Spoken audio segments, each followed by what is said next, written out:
नमस्कार, आदाब, आवाज़ द वॉइस में आप सभी का स्वागत है।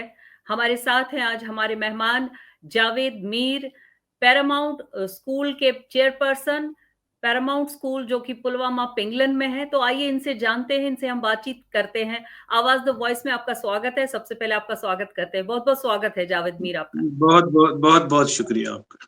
जावेद जी, आपसे ये जानेंगे कि क्योंकि ये बहुत बड़ा फैसला था ऑपरेशन सिंदूर की कामयाबी के बाद स्कूल्स रीओपन करना, पेरेंट्स को कैसे मोटिवेट किया, पेरेंट्स और बच्चों को कैसे मोटिवेट किया, टीचर्स को खास तौर पे स्कूल्स रीओपन करने में क्या डिसीजन आपने लिया? ये बहुत बड़ा फैसला था।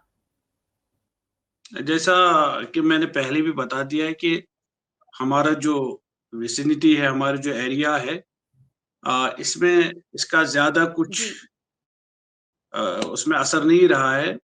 हमारा यहाँ जो नॉर्मल रूटीन में भी वो दिन नॉर्मल रूटीन की तरह ही गुज़री।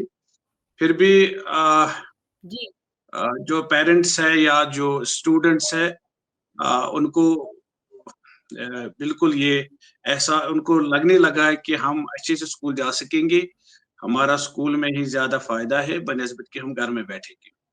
तो और बच्चे जो आ रहे हैं वो तो लोकल, ज़्यादातर उसमें लोकल पार्टिसिपेशन है या ज़्यादा दूर-दराज से बच्चे नहीं आते, 1-2 किलोमीटर या 3 किलोमीटर की दूरी से आते हैं बच्चे, लिहाज़ा उसमें ज़्यादा हमें एफर्ट्स नहीं लगाने पड़े रीओपन करने में। ऑपरेशन सिंदूर की कामयाबी के बाद जो इस तरह का इंसिडेंट्स जब होते हैं, तो बच्चों पर इनका असर पड़ता है। तो आप इस सिचुएशन को कैसे टैकल करते हैं? क्या कोई काउंसलर होती है कि जो बच्चों को टैकल करती है, काउंसलिंग करती है इस तरह के इंसिडेंट्स के बाद? जो ये इंसिडेंट हुआ है पहलगाम के, बहुत ही दुर्भाग्यपूर्ण इंसिडेंट है। हर एक दिल छलनी है, हर एक ज़ुबान पे हाय है। तो बिल्कुल शैटर हो गए हम उस इंसिडेंट से। जी, कोई भी एक जो एक इंसान होगा वो अ, उस पे ये ना उस पे दिल यानी अ, शैटर नहीं हुआ होगा या उस पे उसने मातम नहीं किया होगा। लिहाज़ा हमें लगा कि ज़्यादा हमें उस चीज़ पे ध्यान देना चाहिए, फ़ोकस करना चाहिए कि हमारी सेफ्टी और हम कैसे मुल्क के साथ ये यूनिटी में रहेंगे। बेहतर यही है कि पहले हम जो भी हमारे हायर अप्स का उसमें डिसीजन होगा, जो भी इनके ऑर्डर्स होंगे, हम उसको पहले फॉलो करेंगे, उसके बाद हम स्कूल्स रीओपन करेंगे। और रीओपन करने में वैसे जो पेरेंट्स हैं या स्टूडेंट्स हैं, वो हम पे बहुत ज़्यादा एतमाद करते हैं और हमारी जो लोकल पुलिस है या बाकी एजेंसीज़ हैं, उन पे काफ़ी एतमाद करते हैं, बिल्कुल उन पे भरोसा है। लिहाज़ा हमें ज़्यादा उन पे काउंसलिंग करने की ज़रूरत नहीं पड़ी है। तो जो ही हमने उनको आने के लिए बोला है, तो नेक्स्ट डे हम रूटीन काम करने लगे। तो क्योंकि ऑपरेशन सिंदूर की सेलिब्रेशंस तो हुई होंगी और हिंदुस्तान ने एक करारा जवाब दिया। तो उसके बाद मतलब थैंक गॉड कि बच्चों पर ज़्यादा वो नहीं हुआ, और क्योंकि हम पुलवामा पिंगलाना में ज़्यादा डिफरेंस नहीं है और बहुत ही स्टूडेंट्स की जो परफॉर्मेंस है, उसको आप कैसे देखते हैं? आजकल के स्टूडेंट्स तो बहुत ही होनहार हैं, बहुत ही टैलेंटेड हैं और ये गिफ्टेड स्टूडेंट्स हैं आजकल के, और वैसे भी होने भी चाहिए क्योंकि पेरेंट्स का बिल्कुल पूरा फोकस रहता है आज सिर्फ एजुकेशन पे, स्टूडेंट्स की अपने बच्चों की बेहतरी पे। तो लिहाजा जब पेरेंट्स फोकस करते हैं, ये तो ट्रायंगुलर सीरीज होती है, एक पेरेंट्स का फोकस होता है, टीचर का होता है और स्टूडेंट्स का खुद का भी होता है। लिहाजा ऑब्वियसली रिजल्ट्स तो बहुत अच्छे आते हैं। तो स्टूडेंट्स की, और दूसरी बात ये है कि आजकल के ज़माने में जो स्टूडेंट्स है, खासकर जो हमारे स्कूल, मैं अपने स्कूल की बात करूँगा, उनका जब उनका तो स्पेयर टाइम भी होगा, तब भी जी, वो यही डिस्कस करते हैं कि कहाँ हुँ, पे क्या करना है, कौन-सा फ़ील्ड अच्छा है, कौन-सा किस फ़ील्ड में जाना चाहिए, कौन-सी गेम खेलनी चाहिए, किस सब्जेक्ट में हमें ये इंटरेस्ट है।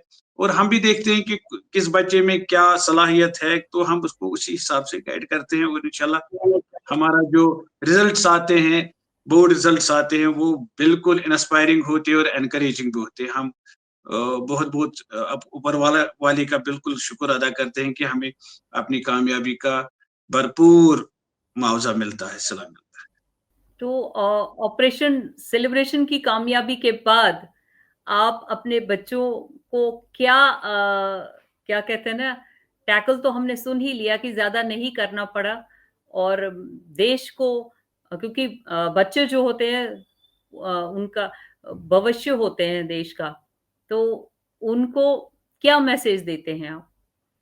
क्या देना है। अब चाहेंगे आपकी शायरी के माध्यम से?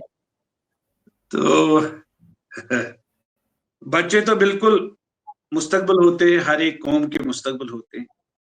यही उनको मैसेज जी, देते हैं और हम चाहते हैं कि हमारे बच्चे जो हैं, हम उनको इस तरह तैयार करेंगे, उस तरह बनाएँगे कि ये नेशन बिल्डिंग में अपना रोल अदा करेंगे। और वैसे जो टीचर का प्रोग्राम होता है, टीचर का एक जो वो देता है, वो तो सदियों और बरसों से चला बरसों तक चला रहता है। जब तक वो बच्चा किसी और फील्ड में जाता है, तब वो किसी और वहाँ पे काम करता है, उसको हम अपने अ, ए, सदक़े जारिया भी बोलते हैं कि हमें उसका बिल्कुल मुआवज़ा मिलता है। जो हम what we what we give we receive very much that इंशाल्लाह।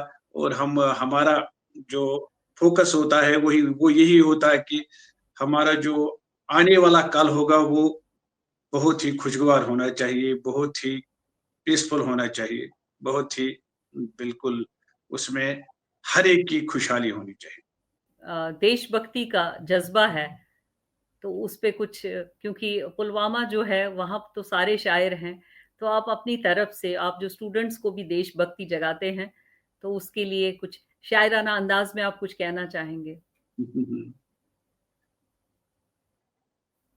एक शेर में बताऊँगा, बशर हैं हम, अपनी भी किताब रखते हैं।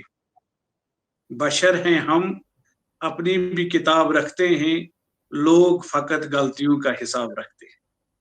बिल्कुल, देशभक्ति जी, तो हर एक इंसान में होनी चाहिए। ये ज़रूरी नहीं कि वो कहे, लेकिन उसके दिल में होनी चाहिए, उसके खून के एक-एक कतरे में होनी चाहिए देशभक्ति। देशभक्ति कहने की वाली बात नहीं, बल्कि दिखाने वाली। वक़्त आने पर देश के लिए मर मिटने के लिए भी तैयार है, वैसी कोई बात नहीं है। तो यही तो आप अपने बच्चों को संस्कार देते हैं। बिल्कुल, बिल्कुल, बिल्कुल। जी, आपको बहुत-बहुत कामयाबी आपके बच्चों के लिए, पैरामाउंट स्कूल के लिए, बहुत-बहुत शुक्रिया मैं करूँगी कि हमसे बात करने के लिए। बहुत-बहुत शुक्रिया Javed Mir. Thank you very much, thank you very नमस्कार। मच।